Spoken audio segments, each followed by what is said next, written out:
Acho que foi. Pronto. Meus amados, nós estamos na aula de número 2 do livro dos Salmos, né? Salmos é um dos livros mais conhecidos do mundo. Depois aí que eu não entendi nada. Amém. Só Deus tem misericórdia. Amém. O importante é fazer o questionário. Glória a Deus. Aí, os Salmos, meus amados, é um dos livros mais conhecidos da Bíblia, tá? A Bíblia, ela é o livro mais lido e conhecido do mundo. E dentro dela é o livro dos Salmos. Só que não é na sua totalidade, né? Tem 2 versos que são mais falados e às vezes serve até de amuleto. Quem sabe? 23, 91. Esses 2 aí servem até de amuleto para muita gente, viu? Salmo 23, né? Esses 2 versos, esses 2 salmos, eles são tão conhecidos que para algumas pessoas eles servem de amuleto. E as pessoas se amparam nele como meio de proteção. Tiver no desespero, recita ele, que é para as coisas melhorarem. E se quiser purificar o ambiente da casa, recita um deles e as coisas ficam boas. É assim. Ou, se quiserem afastar os maus olhares, essas coisas, aí eles botam um quadro com um desses 2 salmos, ou a própria Bíblia aberta, né? Empoeirada, tá lá. Gravado assim. Para quê? Para espantar os espíritos maus que porventura estiver ali. É amuleto isso aí, eu uso como amuleto.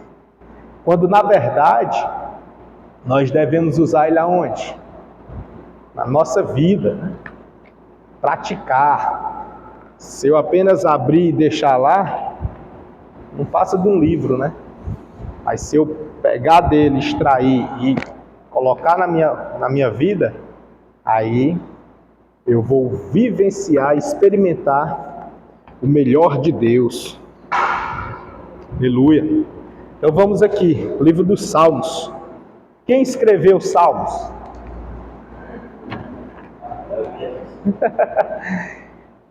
Davi foi um deles, né? Tiveram outros. Foi muita gente. Muita gente. Mas nós vamos passear por alguns, né? O livro dos Salmos, ele tem alguma data definida? Não. Ele foi escrito durante um longo período da história do povo de Israel. Então passou por muita gente. Desde Moisés. Aí veio passando, até chegar ali o Salomão. Há quem diga que Ezequiel. Então assim, é um período longo, né? Os irmãos conseguem ilustrar na mente, desenhar na mente esse período quando falo de Moisés até Salomão? Tá? Na cabeça assim? A linha temporal? É um bocado de chão, viu? É muitos anos, de um para o outro.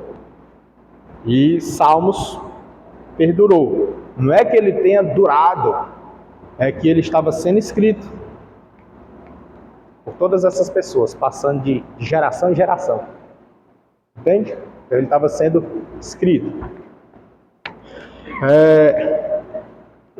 A Septuaginta, ela diz que o livro dos Salmos, ele era composto por 5 livros.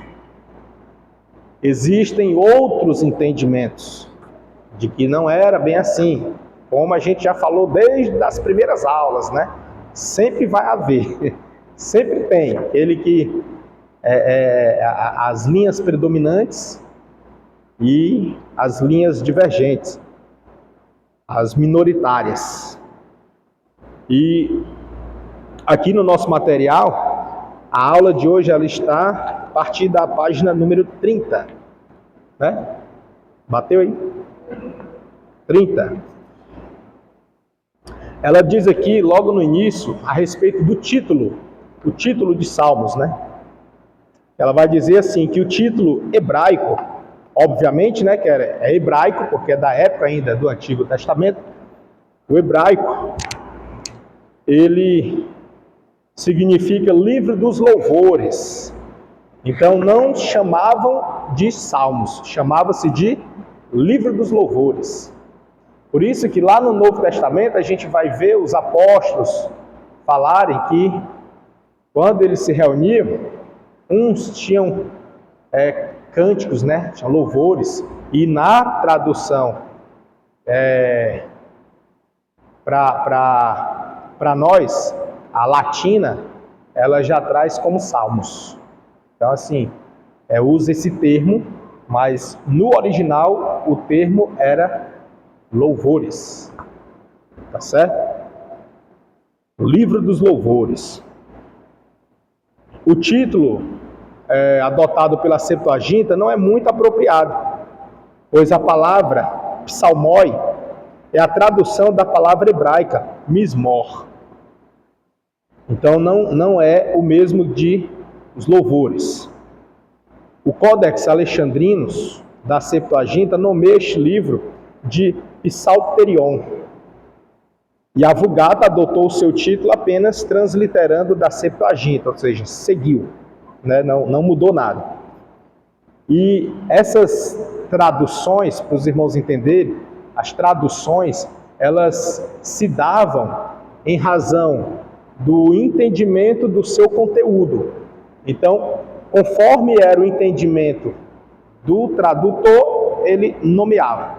E a tradução, a tradição hebraica, ela manteve chamando de livro dos louvores, porque nele era contigo cânticos, é como se fosse a harpa para nós. Só que é um pouco diferente, ou muito diferente, porque dentre eles tinha os cânticos que eram cantados com instrumento e os cânticos que eram cantados sem instrumentos. Era o estilo. Não caberia instrumento naquele cântico.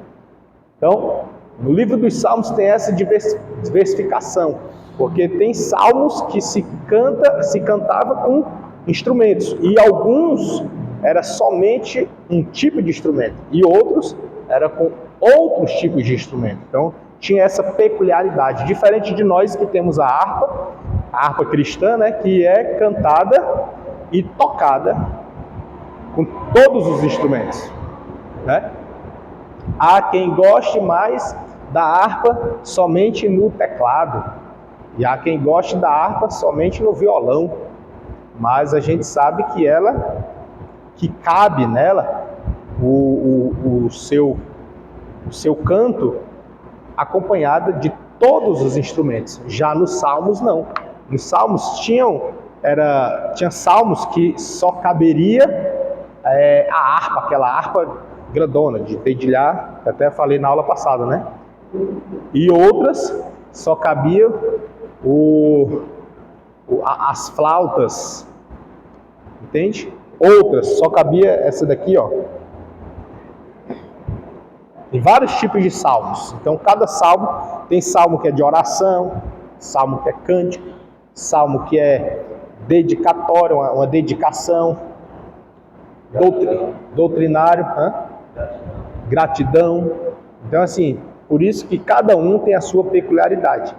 Não era um conjunto total igual a gente usa na nossa harpa cristã. Pois bem, aí ele traz aqui como autoria um elenco de autores, né?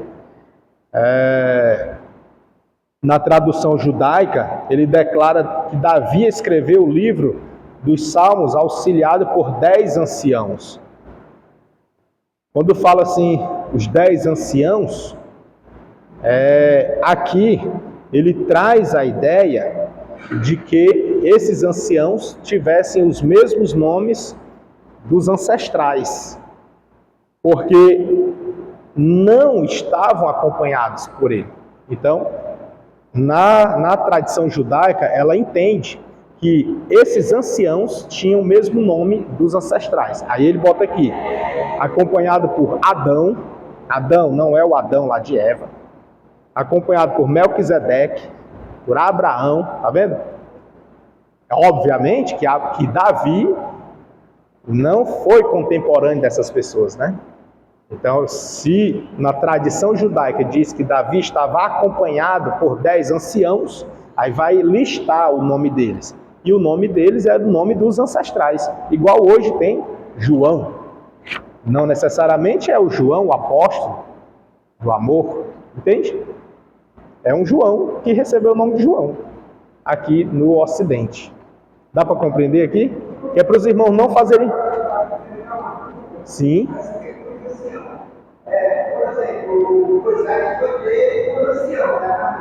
Isso.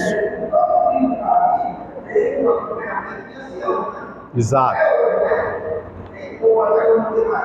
Não, hoje só alguns, né? É mais na tradição judaica, ainda tem, a cristã, que a gente separa, né? A cristã não tem não, ancião não. A religião que ainda traz a ideia e figura do ancião é os testemunhos de Jeová. Eles ainda seguram a questão de ancião. Lá. A cristã, propriamente dita, como a nossa aqui, não tem ancião, né? A gente traz a figura do Espírito Santo, né? Como aquele que a gente deve consultar. E, humanamente falando, a figura do pastor. Na nossa aqui, assim, a gente traz a figura do pastor, ou alguém humano, para a gente consultar. E, se não for humano, é o Espírito Santo. Já na antiguidade... era a figura do ancião, muito bem, como o senhor falou. Jeová se refere a isso? Jeová, no caso dele, se refere a isso? Eles têm a figura do ancião no que diz respeito daquela pessoa mais culta, mais douta, a que pode ser consultada, a que merece atenção, ouvido. Exato. Quando ele sai aí da luz, geralmente tem um jovem Exato. Só que o ancião deles é ancião hierárquico, né? Não é na idade, é hierárquico, mas geralmente é mais velho. Mas é o jovem e o mais velho, né? O ancião. Davi como uma atalaia. Para socorrer num momento de apuro, né? É isso mesmo, muito bem observado, viu? Muito bom. Inclusive o Roboão, quem lembra de Roboão? Lembra? Roboão era filho de quem? Salomão. Aí Roboão foi o sucessor de Salomão. Aí o que ele fez? Quando o povo chegou até ele, dizendo para ele aliviar os tributos, aliviar os encargos, os impostos, estava muito pesado, aí ele diz assim, eu vou consultar os anciãos, né? E o nome, no plural, é anciãos. Né? Vez por outra a gente escuta no microfone aqui, né, os irmãos falando, alguém fala, os anciões. Né? Não são anciões, é anciãos. Certo? Quando vai flexibilizar, botar no plural, né? Anciãos. Aí o Roboão foi consultar os anciãos. Aí o que os anciãos disseram? E tá certo, que ele aliviasse, porque aqueles impostos foi por conta da construção do templo. Que é outra coisa que intriga também, né? Porque Davi já tinha deixado tudo. Comprou até o terreno. Comprou o terreno, deixou o dinheiro, deixou o material, deixou tudo. Só não fez. E de repente Salomão aumenta os impostos para poder construir o templo. Parece os governos de hoje em dia, né? Mas isso aqui é fora a parte, né? A gente não está nem discutindo ciência política, né?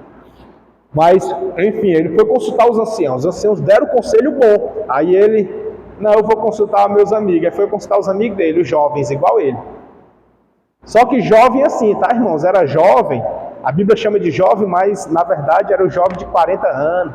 Entendeu? Eles tinham já beirando os 40. Eles. É porque os anciãos eram bem mais velhos. Era de 80, 90. Era assim. E os jovens, que ele fala jovem, eram os de 30, 40.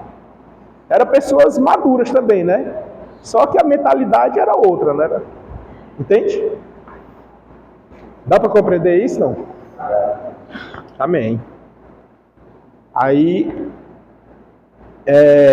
ele traz aqui essa lista de nomes, né? Essas pessoas.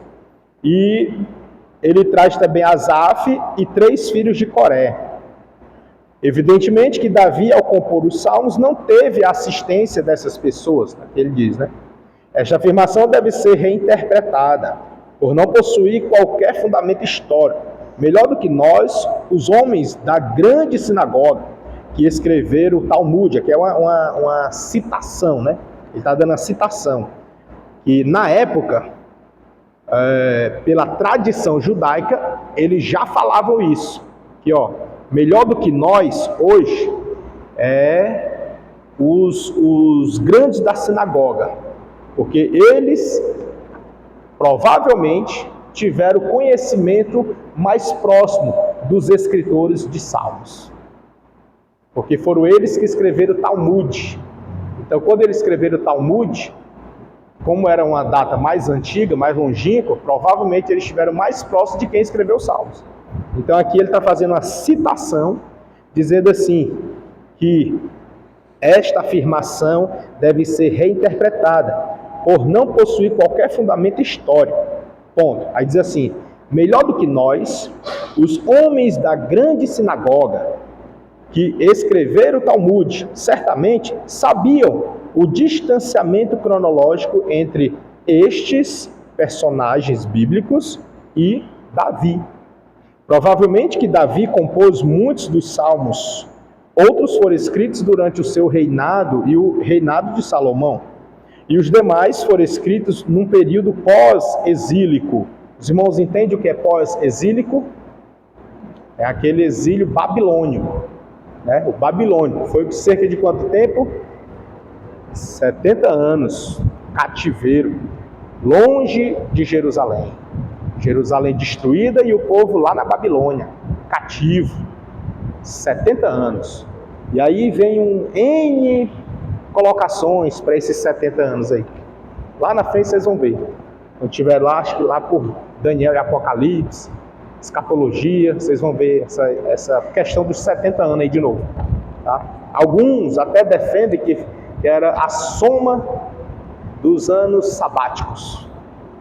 Aí deu 70, aí Deus prendeu eles, permitiu, né, que eles fossem cativos durante 70 anos para poder descansar a terra, para fazendo uma ação dupla. Enquanto descansava a terra, eles também estavam guardando os 70 anos sabáticos, que eles não respeitaram.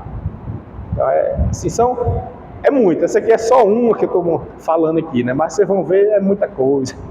Vocês ainda vão ver coisa lá na frente, tá bom? Mas essa é uma das colocações, tá?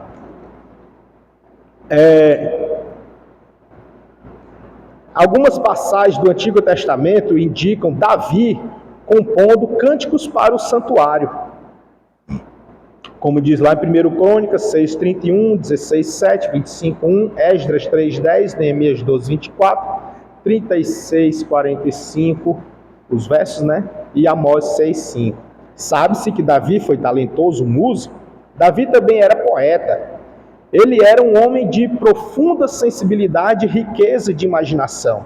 A riqueza da sua imaginação está patente na propriedade dos termos e nas frequentes figuras que emprega. Davi era um homem piedoso, de sentimentos religiosos, com uma profunda percepção de quem Deus era e como ele agia. Um verdadeiro adorador de Deus. Ou seja, ele está mencionando aqui a respeito da figura de Davi, né, que escreveu os Salmos. Quem era Davi? Davi, ele não escreveu os Salmos sozinho, certo? Não foi sozinho, mas na participação dele, ele teve muita propriedade, porque ele vivenciava aquilo ali. Então ele escrevia os Salmos, eram meio que cânticos e prantos. Eram orações, eram súplicas, e eram melodias, poesias. Então assim, ele é muito diversificado. Davi é de fato assim a pessoa que parece que ser completa, né? Todas as esferas ele tem domínio. Era soldado, era rei, era poeta. Alguns dizem que ele era profeta. Ele era cantor, músico, tocava, né? Pastor, um bocado de coisa, né? Guerreiro, piedoso, né? Hã?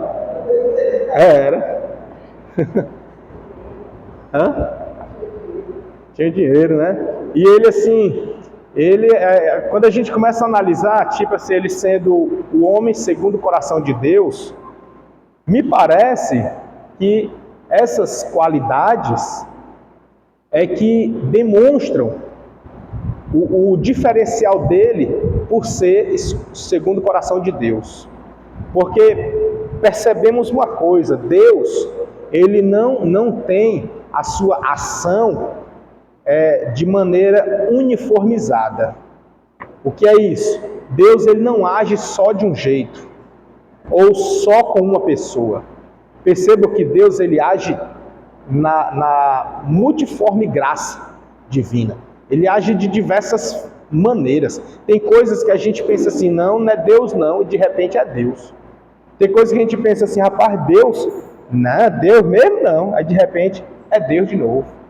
Entende? Então assim, tem uma diversificação gigantesca na ação divina. É tanto que quando Jesus veio, os homens rejeitaram. Por que rejeitaram? Porque jamais imaginaram que o enviado por Deus seria daquele aspecto. Por mais que tivesse escrito, e Deus estava agindo. Deus estava agindo do lado contrário, né? A gente percebeu aqui em aulas passadas que Deus, ele estava agindo no contrário da tradição. A tradição mandava o quê? O mais velho, o primogênito é que vai suceder, que vai governar, que vai na frente. Aí Deus escolhia quem? O mais novo. Entendeu? O mais forte aqui é o que está na frente, é o que está. Deus escolhe quem? O mais fraco. Sempre assim, sempre do outro lado assim, ó. Entende? Você pensa que é aqui, Deus age acolá. É assim, Deus é muito diversificado. E por que ele faz isso, né? Peculiaridade dele. E a gente vê isso em Davi. Davi é muito disso. Davi montou um exército só de gente rejeitada. Só de doente, os cabas fracos. Atribulado. E montou um exército, viu? E foi um grande exército. Os valentes de Davi. Ainda foi intitulado como os valentes de Davi. Entendeu como é? É por isso, nos leva a pensar de que essas são as peculiaridades e as características que nos faz ficar convencido de que Davi era o homem segundo o coração de Deus, nesses aspectos. Não nas quedas, não nas falhas, entende? Mas pela peculiaridade de tomada de decisão. As escolhas dele era muito assim, muito precisa. Quebrantamento. Vê o que ele fez com Abigail, né?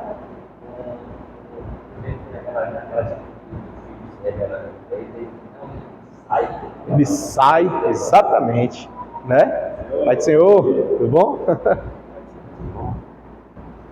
Olha a bênção, um bilhetinho. Muito obrigado.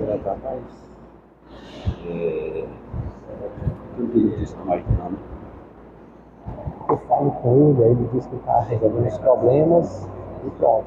Tem um livro dele para cá. Pois é. Exatamente histórico. Livro histórico, né? Ainda não pegou ainda, está com a família. Quando sai daqui eu vou ligar para ele. Tá, né? Pegou do hoje. Foi? Aí a benção veio, né? Tá bom? Glória a É isso Deus. mesmo, vamos Amém. frente, né? Vamos sim. Se Deus quiser. Tô bem. Amém. Olha isso aqui, eu sou a prova. Rapaz, é bom. É bom, né? Posso indicar pro pessoal? Pode ele botar isso em PDF. Eu fiz PDF todo dia. É mesmo. Olha aí, que benção. Se me for esse agora. Eu gosto aí. Ah, bom. E aí, como é que tá? A promoção ainda está em dia, né? Você é um aluno, você é um aluno no meio da casa. Aí, não, eu vou fazer todo mês, vai passando todo mês, graça. Já foi cada vez que você uma vez a gente ajudar você, professor da dentro aí você diz, né? Vai faltar uma coisa para alguém. Vamos lá, viu? Amém. Vai que Senhor, viu? Glória a Deus. Então, meus amados, aqui, o livro de Salmos é uma coletânea de escritos de diversos autores. Atribui-se um salmo a Moisés. Qual é o salmo que se atribuiu a Moisés? Salmo 90. Atribui-se a ele. Atribui-se 73 salmos a Davi. São muitos, né? 73 para Davi. Atribui-se 2 salmos a Salomão. Atribui-se 12 salmos a Asaf. Quem lembra de Asaf? Né? Asaf. Lembra? Não? Asaf é aquele que escreveu o Salmo 83 e é uma espécie de murmuração, olhando a ascensão dos ímpios e a queda do povo de Deus, dizendo que os ímpios prosperam, parece que eles não sofrem, nem no velório, nem na sua morte. Ele lembra desse salmo? Já viu? Aí a gente classifica o povo do Asaf por essa aí, né? Por essa conduta, né? Só que assim, ele tem seus momentos bons, tá? Inclusive, meus amados, falando aqui um pouquinho de Asaf, ele é da tribo de Levi. É da tribo de Levi, responsável por conduzir o culto à adoração. Entendeu? E ele era um maestro nos cânticos. E tem assim muitas peculiaridades e coisas boas vindas de Asaf. Muitas. Porém, como todo cristão está sujeito, Asaf também. E ele estava num dia, tipo assim, um dia de crise. Um crente quando está passando por luta. Não tem? Quem aqui nunca passou por luta, né? O crente quando está passando por luta, então é tipo Asaf. Asaf, ele era um exímio adorador, conduzia o culto para adoração, estabelecia regulamentos para as formas de chegar-se a Deus, porém, foi pego aí no Salmo, acho que é